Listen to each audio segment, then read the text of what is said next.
नमस्कार साथियों। आज की क्लास में एक बार फिर से आपका हार्दिक अभिनंदन है, स्वागत है। दोस्तों, अपने लोक देवता मल्लिनाथ जी के इतिहास के बारे में पढ़ रहे थे। तो मल्लिनाथ जी लोक देवता मल्लिनाथ जी मल्लिनाथ जी राठौड़ थे। मल्लिनाथ जी राठौड़ जिनका संबंध मारवाड़ से है। जिनका संबंध कहां से है? मारवाड़ क्षेत्र से है। तो दोस्तों, जैसा कि अपनों ने जाना कि जो मुहणोत नैणसी है, प्रसिद्ध इतिहासकार मुहणोत नैणसी मल्लिनाथ जी को भविष्य दृष्टा बताते हैं। ये कहते हैं कि मल्लिनाथ जी भविष्य दृष्टा थे। भविष्य दृष्टा वह चमत्कारी महापुरुष थे। वह चमत्कारी महापुरुष चमत्कारी महापुरुष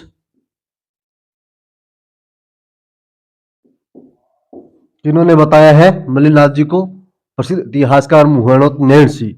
भविष्य दृष्टा का मतलब होता है भविष्य को जानने वाले। भविष्य को जानने वाले जानने वाले भविष्य में घटने वाली प्राकृतिक घटनाओं के बारे में पहले ही बता देना भविष्य दृष्टा कहलाता है। तो मुहणोत नैणसी ने मल्लिनाथ जी को भविष्य दृष्टा लोक देवता बताया है। जबकि पंच पीरों में लोक देवता हरबूजी सांखला व मेहाजी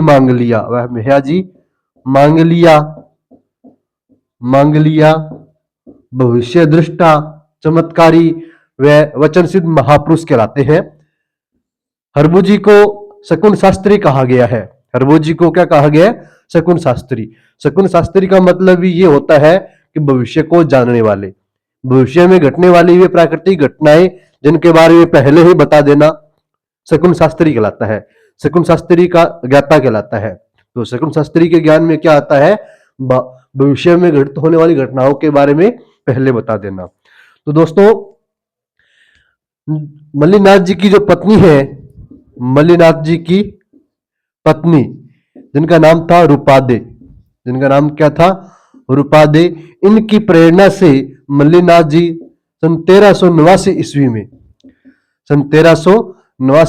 में उगम सी भाटी से योग साधना की दीक्षा लेते हैं मल्लिनाथ जी। अपनी पत्नी रूपादी की प्रेरणा से 1389 ईस्वी में उगम सी भाटी से क्या करते हैं? योग साधना की दीक्षा लेते हैं। कौन लेते हैं? मल्लिनाथ जी। तो मल्लिनाथ जी के जो गुरु थे वो कौन थे? मल्लिनाथ जी के गुरु थे श्री उगम सिंह भाटी। मल्लिनाथ जी के गुरु कौन थे? श्री उगम सिंह भाटी थे। ठीक है। तो उसके बाद में अपनी बात करते हैं 1399 ईस्वी की। 1399 ईस्वी में मल्लिनाथ जी एक वृहत हरिकीर्तन का आयोजन करवाते हैं। वृहत हरिकीर्तन, वृहत यानी मारवाड़ का एक वह हरिकीर्तन जिसमें मारवाड़ के सभी संतों को बुलाया जाता है हरिकीर्तन हेतु। कब करवाते हैं? 1399 ईस्वी में। 1399 ईस्वी में मल्लिनाथ जी एक वृहत हरिकीर्तन का आयोजन करवाते हैं। वृहत हरिकीर्तन का आयोजन वृहत हरिकीर्तन का आयोजन किस लोक देवता ने करवाया था? मल्लिनाथ जी ने करवाया था। कब करवाया था? 1399 ईस्वी में। 1399 ईस्वी में इस हरिकीर्तन में मारवाड़ के सभी संतों को बुलाया जाता है। मारवाड़ के सारे संतों को आमंत्रित किया जाता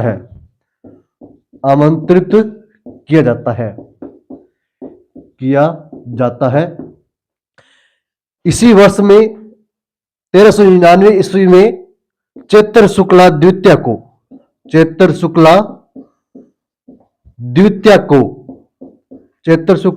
को मल्लिनाथ जी का स्वर्गवास हो जाता है। ये बात भी आप ध्यान रखें। 1399 ईस्वी में वृहत हरि कीर्तन का आयोजन कौन से लोक देवता करवाते हैं? मल्लीनाथ जी राठौड़ करवाते हैं। और इस वृहत हरि कीर्तन में मारवाड़ के सभी संतों को बुलाया जाता है, केवल मारवाड़ के संतों को। और सन 1399 ईस्वी में ही चैत्र शुक्ला द्वितीय को मल्लीनाथ जी का स्वर्गवास हो जाता है। दोस्तों, मल्लीनाथ जी का जो मुख्य धाम है वो तिलवाड़ा बाड़मेर जिले में स्थित है। कहां पर है? तिलवाड़ा बाड़मेर जिले में, जहां प्रतिवर्ष पशु मेले का आयोजन होता है। प्रतिवर्ष पशु मेले का आयोजन होता है, जो एक विशाल पशु मेला है। मल्लीनाथ जी का जो मुख्य मंदिर है या मुख्य धाम जिसे अपने कहें, वो कहां है? तिलवाड़ा बाड़मेर जिले में। तिलवाड़ा बाड़मेर जिले में है। बाड़मेर जिले में ये जो मुख्य धाम है, ये जो मुख्य मंदिर है मल्लीनाथ जी का, ये लूणी नदी के किनारे स्थित है। कौन सी नदी के किनारे स्थित है? लूणी नदी के तट पर स्थित है। तो मल्लीनाथ जी का मुख्य धाम कहां स्थित है? लूणी नदी के तट पर, तिलवाड़ा बाड़मेर जिले में स्थित है, जहां प्रतिवर्ष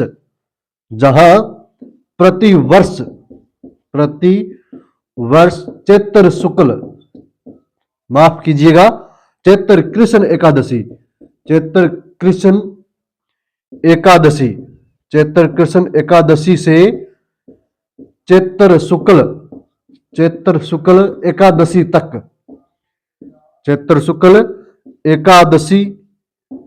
एकादशी तक पशु मेला लगता है। पशु मेला लगता है, ये बात भी आप नोट करें। तो मल्लीनाथ जी का जो मुख्य धाम है तिलवाड़ा बाड़मेर जिले में, यहां पर लूणी नदी के तट पर प्रतिवर्ष चैत्र कृष्ण एकादशी से चैत्र शुक्ल एकादशी तक विशाल पशु मेले का आयोजन किया जाता है। कहां पर? तिलवाड़ा बाड़मेर जिले में, मल्लीनाथ जी के मुख्य धाम पर, मुख्य मंदिर पर। ठीक है। तो कोई भी हिंदी महीना जब होता है तो उस हिंदी महीने में जो पहला पक्ष होता है वो कृष्ण पक्ष होता है। यानी हिंदी महीने के शुरुआत में, हिंदी महीने का जो शुरुआत है वो कृष्ण पक्ष से होता है, और हिंदी महीने के लास्ट में क्या आता है? शुक्ल पक्ष आता है। तो पहले कृष्ण पक्ष, फिर शुक्ल पक्ष। उसके बाद में जो मल्लीनाथ जी है, मल्लीनाथ जी निर्गुण व निराकार ईश्वर को मानते थे। मल्लीनाथ जी निर्गुण व निराकार ईश्वर को मानते थे, ये बात भी आप ध्यान रखें। निर्गुण व निराकार ईश्वर को मानते थे मल्लीनाथ जी। मल्लीनाथ जी अक्सर कहा करते थे कि ईश्वर के नाम स्मरण से ही सांसारिक दुखों से मुक्ति मिल सकती है। कौन कहते थे? मल्लीनाथ जी। मल्लीनाथ जी कहते थे कि ईश्वर के नाम स्मरण से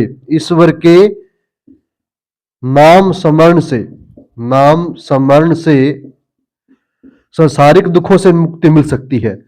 सांसारिक दुखों से मुक्ति मिल सकती है। दुखों से मुक्ति मिल सकती है, ये कौन कहते थे? मल्लीनाथ जी। मल्लीनाथ जी अक्सर कहा करते थे कि ईश्वर का नाम स्मरण करोगे तो ही आपको सांसारिक दुखों से मुक्ति मिलेगी। और मल्लीनाथ जी उपदेश देते थे कि हमें अज्ञान को छोड़कर, मल्लीनाथ जी उपदेश देते थे कि प्रत्येक मनुष्य को अज्ञान को छोड़कर सत्संगी का अनुसरण करे, ऋषि मुनियों के मार्ग का अनुसरण करे, सत्य को भजे और जाति पाति के बंधन को त्याग कर हमेशा सर्वशक्तिमान ईश्वर की उपासना करनी चाहिए। ऐसा मल्लीनाथ जी हमेशा उपदेश दिया करते थे। तो मल्लीनाथ जी से संबंधित ये मुख्य बातें थी जिनको अपनों ने आज दूसरी क्लास में जान लिया है। अगर आप इसके अलावा कोई और बात की जानकारी रखते हैं तो कमेंट में जरूर बताइएगा। तो अगली क्लास में अपने जल्द मिलेंगे, तब तक के लिए जय हिंद, जय भारत।